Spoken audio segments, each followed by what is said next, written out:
पाकिस्तान की सेना पूरे पाकिस्तान को भारत से दुश्मनी का डर दिखाती है और पाकिस्तान के बजट का एक बड़ा हिस्सा सैन्य खर्चों के नाम पर सरकार से ले लेती है। जो पैसा आवाम की पढ़ाई, सेहत और बाकी जरूरी जगहों पर खर्च होना चाहिए था, वो पैसा पाकिस्तान आर्मी विदेशों से हथियार खरीदने और भारत के खिलाफ आतंकवादियों को पालने में खर्च कर डालती है।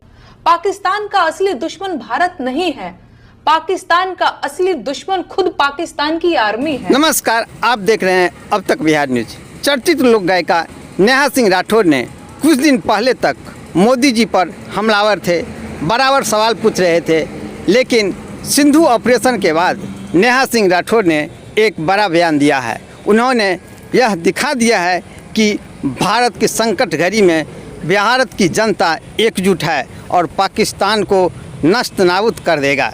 सुनिए नेहा सिंह राठौर क्या कहती है इस वीडियो के माध्यम से। लेकिन पाकिस्तान एक सेना है जिसके पास एक देश है। पाकिस्तान की सेना हमेशा से पाकिस्तान की सरकार पर हावी रही है और पाकिस्तान के ज्यादातर फैसले वही लेती है। पाकिस्तान की बर्बादी की ये एक बड़ी वजह है। पाकिस्तान की सेना पूरे पाकिस्तान को भारत से दुश्मनी का डर दिखाती है और पाकिस्तान के बजट का एक बड़ा हिस्सा सैन्य खर्चों के नाम पर सरकार से ले लेती है। ऐसे में पाकिस्तान की आम जनता की बेहतरी के लिए सरकार के पास बहुत छोटी रकम बचती है और पाकिस्तानी आवाम गरीब की गरीब रह जाती है।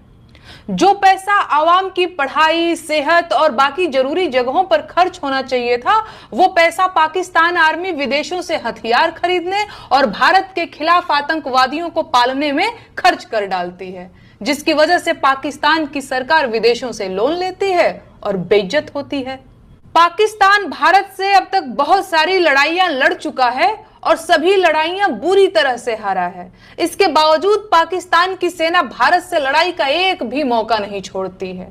अब आप इसकी वजह तो समझ ही रहे होंगे। पाकिस्तान में सैन्य तख्ता पलट का एक लंबा इतिहास रहा है और इस दौरान पाकिस्तान की सेना ने सबसे ज्यादा नुकसान अपने ही मुल्क को पहुंचाया है। ऐसे में पाकिस्तान की आवाम को आज अपने असली दुश्मन को पहचानना होगा।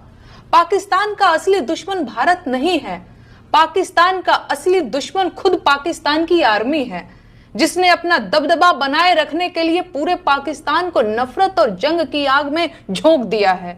और सच ये है कि जब तक आवाम की बेहतरी का बजट आतंकवादियों की ट्रेनिंग पर खर्च होता रहेगा, तब तक पाकिस्तान एक बदहाल मुल्क ही बना रहेगा, क्योंकि जिसका मकसद ही दूसरे की बर्बादी हो, वो खुद कभी आबाद नहीं हो सकता। एक सक्सेसफुल और जहीन मुल्क की खासियत ही यही होती है कि वहां की फौज वहां की सरकार के काबू में रहती है, बिल्कुल जैसे भारत में है। लेकिन पाकिस्तान सेना सिर से पांव तक भ्रष्टाचार में डूबी हुई है और पाकिस्तान की सरकार को बंधक बना रखा है। पाकिस्तान के लोगों को यह समझना होगा कि सेना देश के लिए होती है, देश सेना के लिए नहीं होता। पूरे पाकिस्तान पर पाकिस्तान की आर्मी ने कब्जा कर रखा है और अब यह पाकिस्तान की आवाम की जिम्मेदारी है कि वो अपने मुल्क को पाकिस्तान आर्मी के कब्जे से आजाद कराए। ऐसे में भारत से युद्ध करने की बजाय पाकिस्तान को अपने हालात सुधारने चाहिए, वरना पाकिस्तान की बर्बादी निश्चित है।